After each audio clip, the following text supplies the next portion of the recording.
الحمد لله وكفى والسلام على عباده الذين اصطفى أما بعد فأعوذ بالله من الشيطان الرجيم بسم الله الرحمن الرحيم ولله على الناس حج البيت من استطاع إليه سبيلا سبحان ربك رب العزة عما يصفون والسلام على المرسلين والحمد لله رب العالمين اللهم صل على سيدنا محمد وعلى آل سيدنا محمد وبارك وسلم.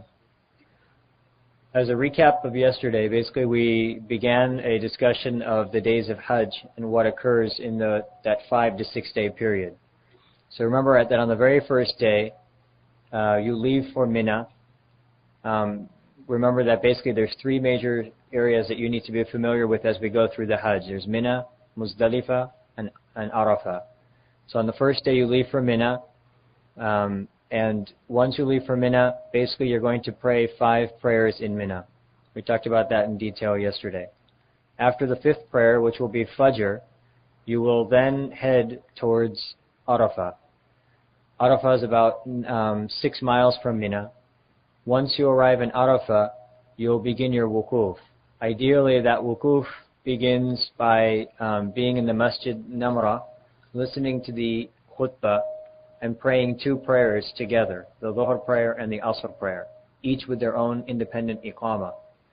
After that, the Prophet ﷺ left the masjid and then went towards Jabal Rahmah and performed wukuf at the base of Jabal Rahmah, where he stood and made dua and obviously begged for forgiveness for the community, for his ummah. Now, that's the ideal situation, but what really happens when we go for wukuf is that we end up in a tent, and we're pretty much far away from the masjid, and many of the tents look similar, so we don't have the opportunity to go to the masjid. So as I mentioned, our wukuf will pretty much be in the tent, and we'll pray our prayers in the tent. Once the sun sets in Arafah, then we will head towards Muzdalifah. And the goal in Muzdalifah will be to arrive sometime before the Fajr prayer, so that we can combine the Maghrib prayer and the Isha prayer in Muzdalifah. Once we've combined the Maghrib and Isha prayer in Muzdalifah, which is basically 1 adhan, 1 iqamah, and then the 2 prayers, after which we follow up with the sunnah of each of those prayers. Once we do that, then the goal is to collect the pebbles that we will use to pelt shaitan. So we'll spend the evening collecting the pebbles, worshipping, taking rest if necessary, so that we can get ready and be present for the wukuf in Muzdalifah, which basically begins at dawn and lasts until sunrise. Okay, so this is just basically all a summary. Now once we perform the wukuf in Muzdalifah, then we will shortly before sunrise, ideally, which doesn't always occur because of the bus schedule, we will head towards Mina. And this is where we left off yesterday. So that was all a summary, or review basically, and now we're going to continue. So just before sunrise, the goal from Muzdalifah will be to get on a bus and head towards Mina. And as we do that, we will be making dhikr and we will be making talbiyah. Now again, we're not in control of exactly when we leave, but it'll be sometime either just before sunrise or after sunrise, and then obviously we'll head towards Mina. When we reach Mina, this is a really busy day. We basically have 4 major things that we're going to try to perform in a 1 or 2 day period. The first thing that we're going to want to do is to pelt the shaitan, which we're going to pelt 1 single shaitan. That's a wajib act. The second thing we're going to do is we're going to sacrifice an animal, which is also a wajib act. Then we're going to either trim our hair or shave our hair, which is the preferable means of exiting from the clothing of the ihram. And then finally, we're going to perform something called tawaf az-ziyarat. And what I want to do now is to go through each of these acts independently. Now, of these 4 acts that I listed, the first 3 must be performed in the order in which I've listed them. So, pelting the large shaitan, sacrificing the animal, and then trimming or shaving the hair, all of these 3 things will be in that order, as stated. The tawaf az-ziyarah can be done anywhere in that order, and we'll talk about that again momentarily. Okay, so what's the first goal? Once we arrive in Mina, the first goal is to march towards shaitan and to pelt the large shaitan. Now, the pelting is actually called rami. This is the term that's used for the pelting. And the term rami basically refers to throwing little stones at each of 3 pillars, which are called jamarat. Now actually, it's the pebbles that are really the jamarat. The term jamarat refers to the pebbles, but technically, because you throw these pebbles at the pillars, they are also called the jamarat.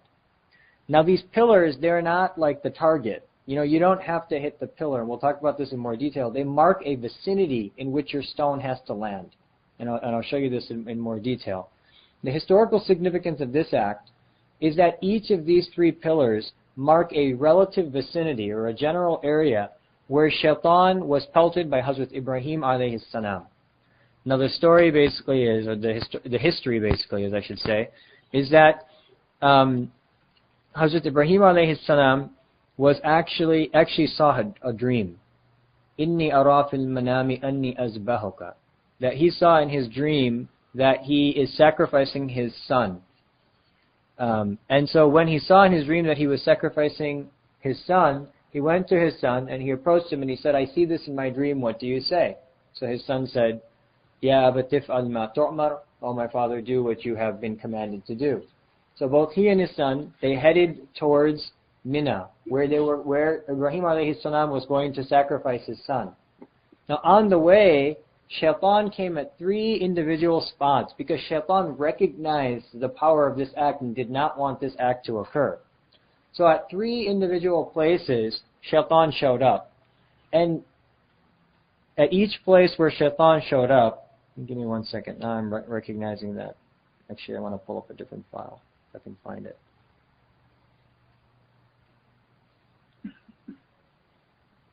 Alright, at the 3 places where Shaitan showed up, Hazrat Ibrahim alayhi salam actually pelted the shaitan with these stones.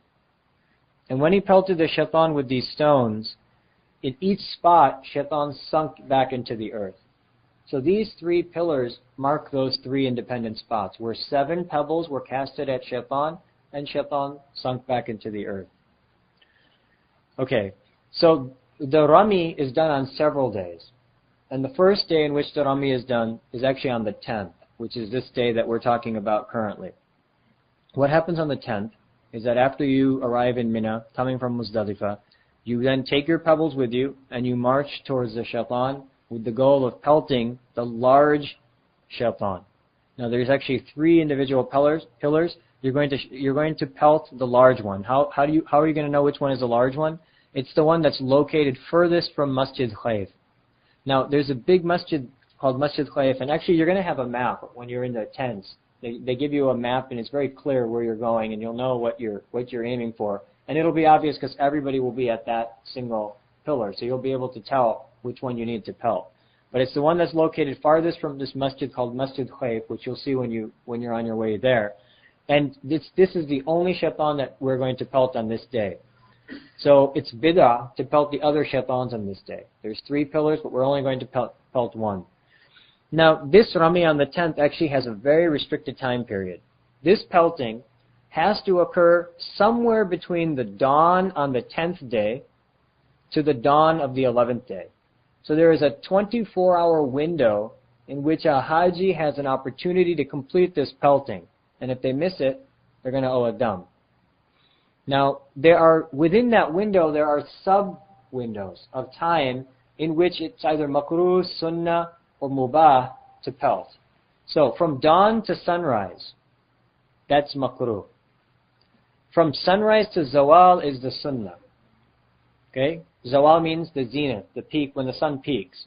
From zawal to sunset, that's mubah. Mubah is an Arabic term which means neutral. It's neither sunnah nor is it makruh, disliked. And then finally, sunset to dawn is makruh, which means disliked. Now you can see that sunrise to zawal is actually the sunnah, but that is the most crowded time. And that's when you hear all these stories about people getting trampled and this many people passed away and this many people were injured. That's exactly what happens in this window. Because it's so many people and everybody's trying to squeeze into this time, either because it's a sunnah or because they want to hurry up and get everything done to get out of the ihram. So basically you've got a lot of people heading there with the same purpose. The people who want to do the sunnah are trying to get in to do the sunnah. The people who want to do it quick and get out are trying to get in to do it quick and get out, and it becomes very, very crowded. So most people don't go at this time. And in fact, your mu'allim will be very particular about this. You know, you may not see your mu'allim very often, but on this day he'll be standing outside of your tent and saying, don't go now, don't go now, don't go now. We will give you your time when you should go. And they've tried to work out this system where they schedule each different group or area to go. It works out, sometimes it doesn't. But basically, most people, most of the American groups don't go at this time. So what we usually do is that we wait until the mubah time, which is zawal to sunset. And you know, it really depends on when you show up. Sometimes you go there and there's just very few people there. I mean, very few people still means thousands, okay? It's just not tens of thousands. So there's relatively few people there, and you can easily do the pelting.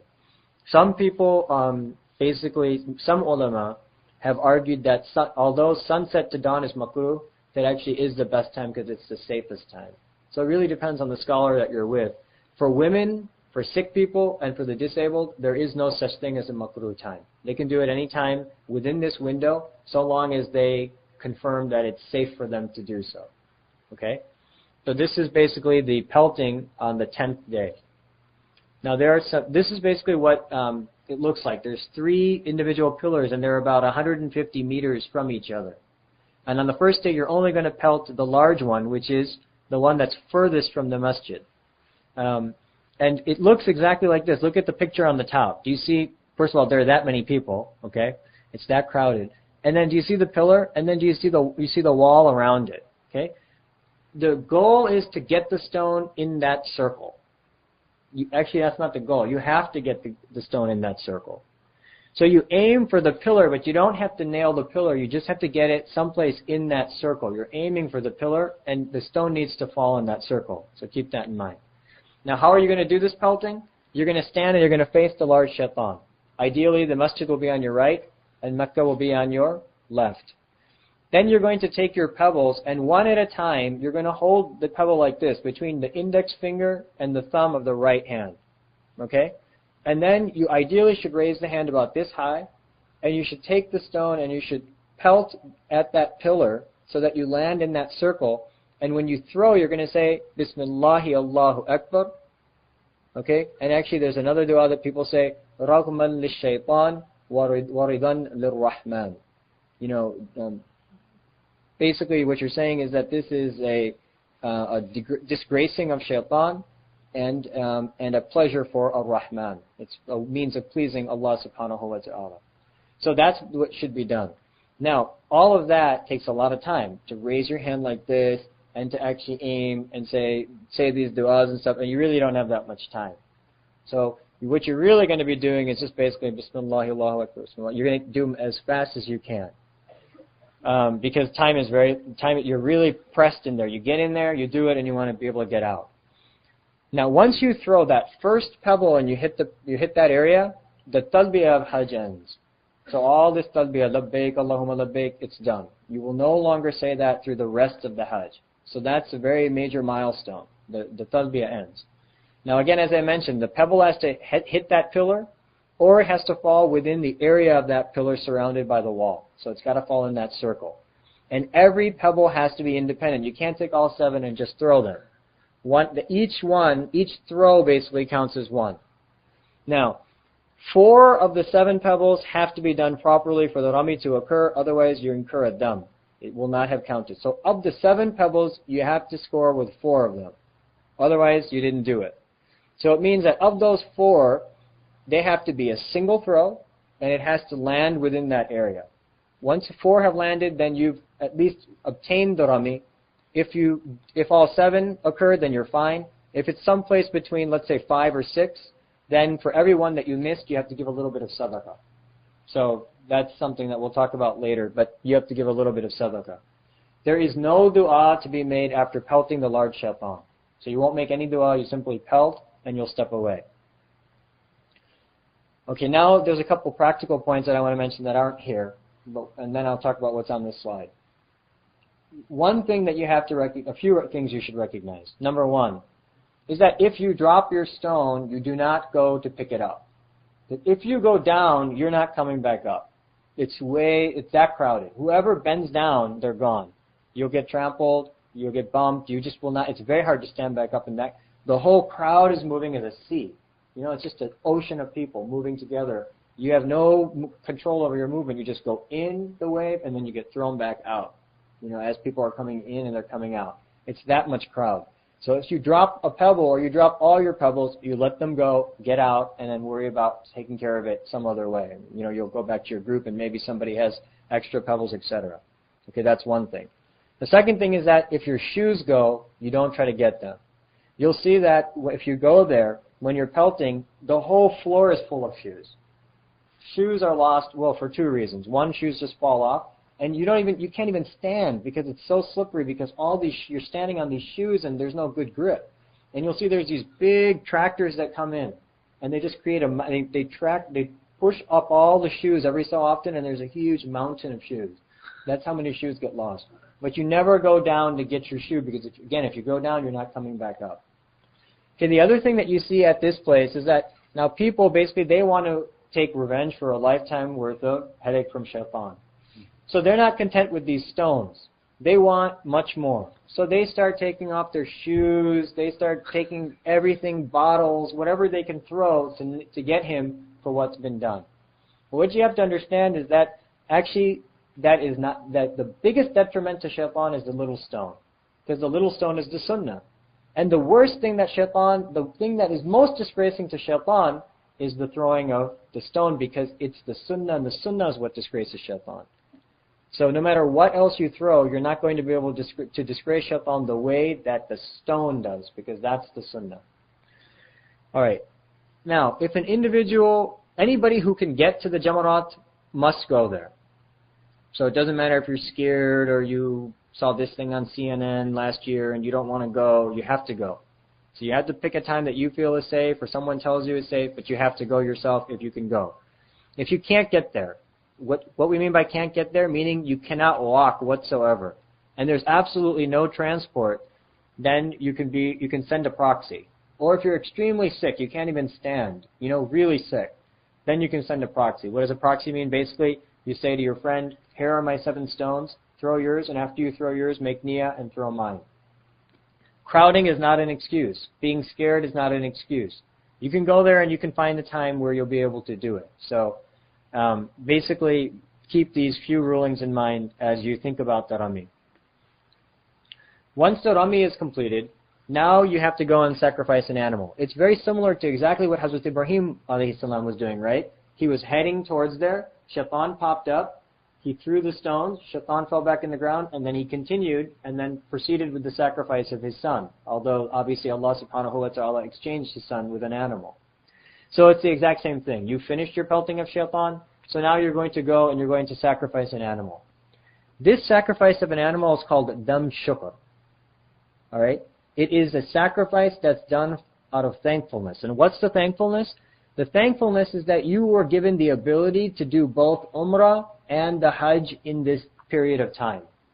So the only people who have to sacrifice are the ones who were able to do both the umrah and the Hajj together.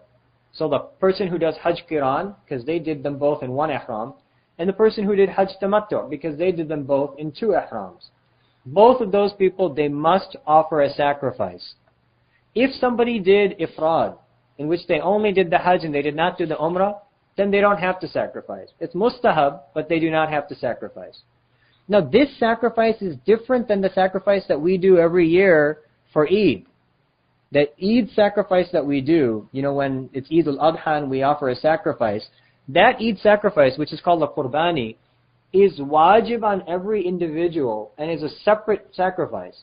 That sacrifice is wajib on a sane, adult, wealthy individual who is not a traveler. So the reason why you're not doing your qurbani is because you're a traveler. If you make an intention to be in Mecca Mukarramah for 30 days, you are a resident and you will also have a qurbani done for you. So the only reason you're not doing a qurbani on this journey is because you are a traveler. So keep in mind that these are 2 separate sacrifices, and sometimes they're confused by people.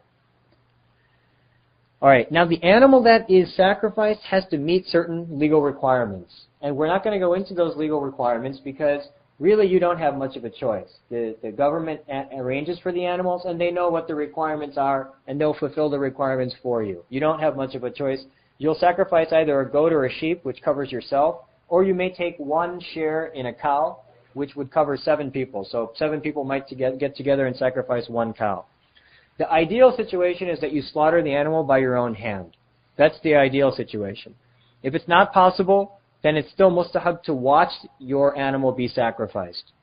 And it's also mustahab to take the meat from the sacrifice and to divide it into 1/3, 1/3, 1/3. 1/3 for sadaqah, 1/3 for friends, and 1/3 for yourself. So this is basically how you divide it, and these are the types of animals that are sacrificed. Now, it's mustahab to also eat from the meat. And again, this is all ideal, and now I'm going to tell you the practical in a minute. But basically, here's what happens practically. It's really hard to get to the slaughterhouse. Even if you get to the slaughterhouse, it's hard to, you're never going to know which is your own animal, because they're just sacrificing. You know, there's probably, hundreds of thousands of animals, if not tens of thousands that are being sacrificed. They're not going to call you over and say anything, that this is your animal or this is somebody's animal. They just do it rapid fire because they're just trying to get everybody's sacrifice done in this period of time. So you're really probably not going to be able to do it by your own hand. You're probably not going to be able to watch, and you're definitely not going to be able to get your hands on the meat. It's pretty hard. You'd have to, if you make some extra effort, you can probably get to the slaughterhouse, but it's very complicated to find it. You never really know what time they're doing it, where it's occurring, so it's probably not going to be possible. What's going to happen is that your group leader will organize for everyone's sacrifice, and he will basically tell you, he basically will have a cell phone with him, and the person he assigns to do the sacrifice will call and say, okay, everybody's sacrifice is done. So they'll set a time and they'll basically come and tell you, okay, your sacrifice is done, move on to the next step. Or you're going to do your pelting, and then you need to do the sacrifice. And then once you know that your sacrifice is done and you've been told that your sacrifice is done, then what's going to happen is that you are going to remove the hair from the head. So how are you going to remove the hair from the head? There are 2 options. Number 1, you can shave, and that is the best option, and that is the most highly recommended option. But that is for men only. And number 2, you can trim, which can apply to either men or women. What does trimming mean? So now you have to understand, what does trimming mean. Shaving is pretty straightforward. Obviously all the hair is going to be removed. Trimming basically means that you take 1 inch of the hair from 1/4 of the head. So in an area of 1/4 of the head, and remove 1 inch of hair from that area. Now that's the minimum. But ideally what you want to do is the whole head. So over the entire head, you'll remove 1 inch of hair. If an individual has short hair and it's less than 1 inch, they have to shave. There's no choice. So keep that in mind. Women, the way they do it is that they part their hair into 3 parts, and then basically across each area they run a scissor across about 1 inch long or 1 1/4 inches of hair, and they basically cut their hair in that way. So this is the way in which the hair will be shaved or will be trimmed. Okay, what should be done is that ideally the person should be facing the qibla, and you should begin from the right side and then have the hair removed. If an individual has completed his rites of Hajj, he can trim or shave his own head, or he can trim or shave the head of another person. And once the hair is removed, right, this is the 3rd act. So you did the pelting, then you did the sacrifice, and then you remove the hair. Once the hair is removed, your ihram is over, for the most part. Now you are free from all the restrictions of ihram. You can put on scent, you can put on stitched clothing, you can take off the 2 sheets, you can, you can comb your hair, not worrying about whether hair is coming out if you have any hair left. And then basically the only thing left is that one prohibition of romance and marital relations, that prohibition remains. You still cannot engage in anything of that nature. So the one prohibition that will remain from the state of ihram will be the romance or the marital relations prohibition. Everything else can be done.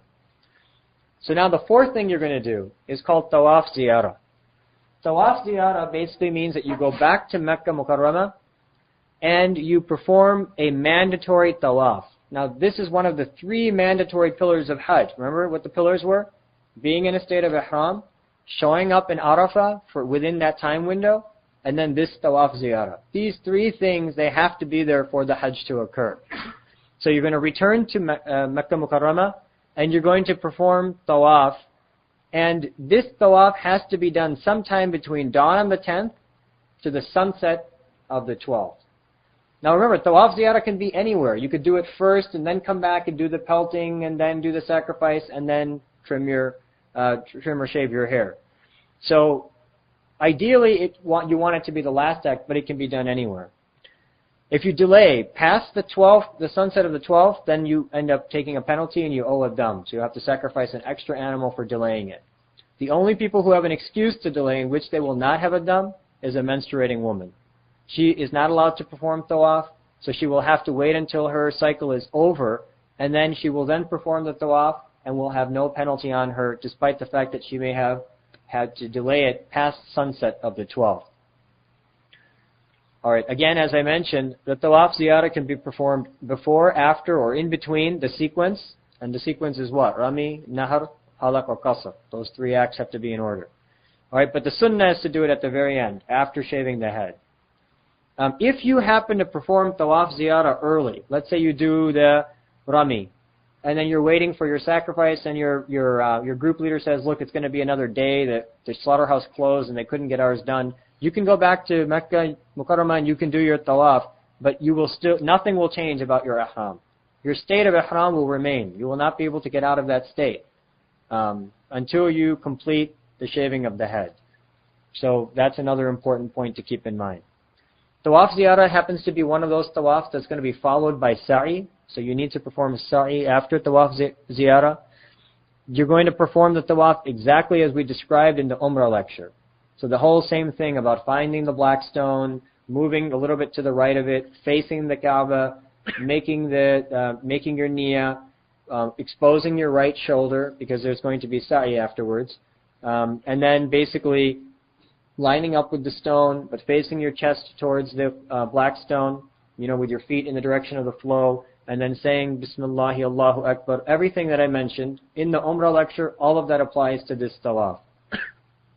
After you do the tawaf, as we mentioned in the Umrah lecture, then you're going to offer 2 rak'ah at or near Maqam Ibrahim, most likely someplace away from it, as we mentioned in that lecture. Then you're going to go to Multazam, make dua, go to Zamzam, drink, make another istilam, and then finally go and perform sa'i. Now after you perform sa'i, then you're going to return to Mina. And then it's sunnah to spend the next 3 nights in Mina. And it's makruh to spend the night anyplace else. So once you've done this, you're going to get back on the bus, you're going to go back to your tent in Mina, and then basically you're going to remain there for the next 2 to 3 days. Alright, so then you're going to go to sleep, you're going to be very tired, you wake up the next day, and now you're on day 4, which is the 11th. There's only one thing you have to do on this day. So now everything is basically, it's all downhill after this difficult day. The only thing you have to do on this day is you have to go and you have to pelt all 3 pillars, all 3 shayateen. So what you're going to do is you're going to wait for the appropriate time, and you will go to the pillars, and then you will pelt the small one, then the middle one, and then the large one, in that order. And the small one is defined as the one that's closest to Masjid Khayf. Remember I told you that the large one was farthest away, and that the small one is closest to the masjid. Now what happens is basically the timing for this pelting is restricted. It has to occur between zawal, which is a little bit before dhuhr, and it ends at dawn on the 12th. So you have a restricted period of time, less than 24 hours. If you perform between zawal and sunset, that's the sunnah. Otherwise, if you perform after sunset, it's makruh. But the same ruling applies. If you're sick or it's just too crowded, that could be potentially an excuse, but if you're sick or if you are elderly, then it's okay to go ahead and do it after sunset.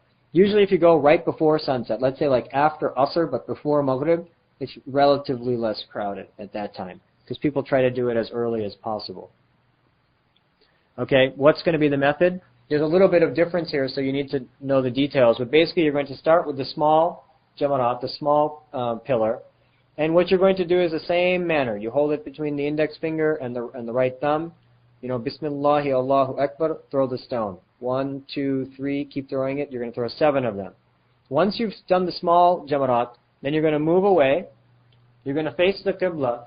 and you're going to make dua with your hands raised for about the time it would take to recite 20 ayat. So you'll stand there and make some significant dua. Then what you're going to do is you're going to go to the middle shaitan. Then over there you're going to do the exact same thing. 7 stones, exactly the way we described previously.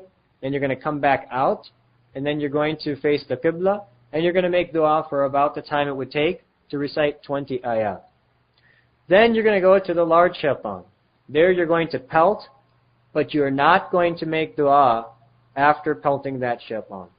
So just like the first day, where we pelted and we did not make dua, anytime you pelt the large shaitan, you never follow with a dua. The small one gets dua, the middle one gets a dua afterwards, but the large one never gets a dua. After you do this, you're going to go back to your camp. And then you'll spend the night at Mina and wait for the next day. So the next day will be day 5. That's going to be the 12th. And it's the same thing. There's nothing new on this day. Yeah, it's again wajib to do rami of all 3 of the jamarat.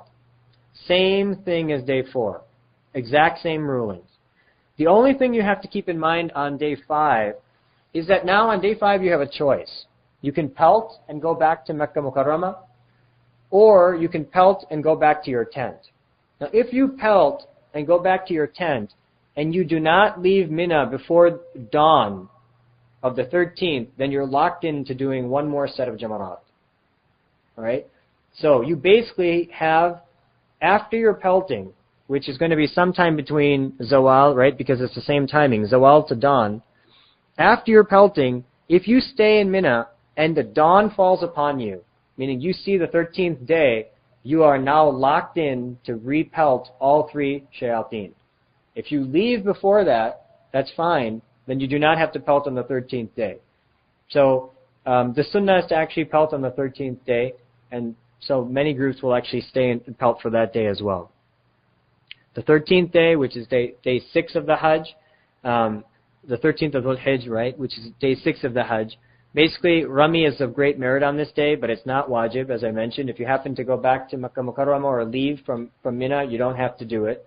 The timings are a little bit different on this day. Basically, from dawn to zawal is makruh. Remember that the timings were previously beginning at zawal, now we're beginning at dawn. So dawn to zawal is makruh, and after zawal, all the way to sunset is the sunnah. So basically what you'll do is you'll wait till zawal, you'll pelt the small shaitan, make dua, pelt the middle shaitan, make dua, pelt the large shaitan, no dua. And then you'll basically, with that, your Hajj is officially complete. So what you'll do then is you'll pack up your stuff and you'll return to Mecca Mukarramah. Now when you return to Mecca Mukarramah, you want to recognize that you should spend your time usefully. Because really, this is a really unique state that you're going to be in. Basically, you're a newborn child. All your sins, inshallah, will have been forgiven. Basically, the reward of an accepted Hajj is Jannah. So now you're sitting pure, and it's just basically your opportunity for nur upon nur. Imagine how your salahs must be accepted, and how extra tawafs would be accepted, and your recitation of the Quran, what kind of state you're going to be in. So you really want to max out on this particular time. So what are some of the recommended acts that you should do? Number 1, perform some extra tawafs. Now, that is the most recommended act. If you have to choose between something supererogatory to do, the most recommended thing to do is extra tawaf. And the reason is because you're not going to get an opportunity to do tawaf except here. You can do extra salah someplace else. You can recite the Quran someplace else. But that tawaf is unique to that place. So you want to do as many extra tawafs as you can, and all of the rulings that I told you about tawaf, they all apply to any extra tawaf, except you're going to be in your normal clothes, so you're not going to pull your right shoulder out of your shirt, right? So you're not going to worry about that, because you're never going to follow up the nafl tawaf with sa'i. So you're never going to expose the right shoulder. Basically, you're just going to make 7 circuits, and you'll be done. There's nothing more when you do the extra tawafs. So spend as much time as you can making tawaf. Spend as much time as you can reciting the Quran. Remember that every salah in jama'ah receives the reward of 100,000 salah. The hadith of the Prophet ﷺ that establishes 100,000 time reward for salah applies to the jama'ah salah.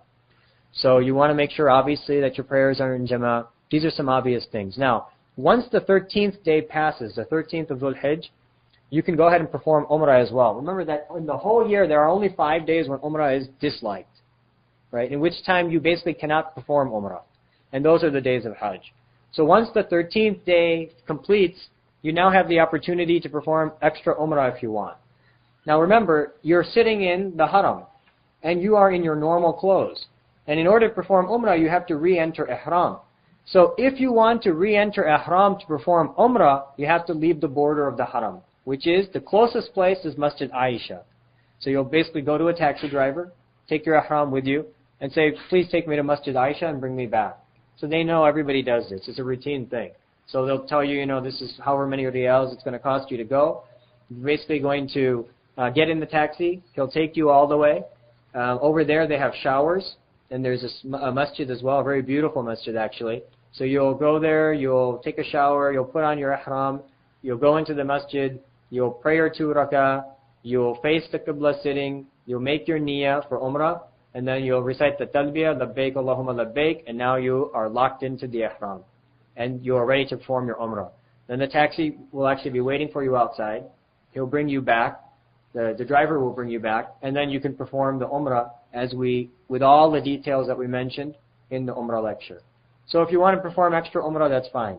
Now remember that I recommended that you don't perform extra umrah before the Hajj, because you're going to tire yourself out.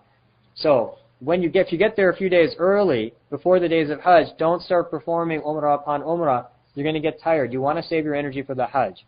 It's after the Hajj, when you've pretty much done the deed that you went for, that if you want to perform extra umrahs, that's fine. But I guarantee you, they're tiring. You'll see. It's very easy to think maybe I'll do 3, 4 extra umrahs.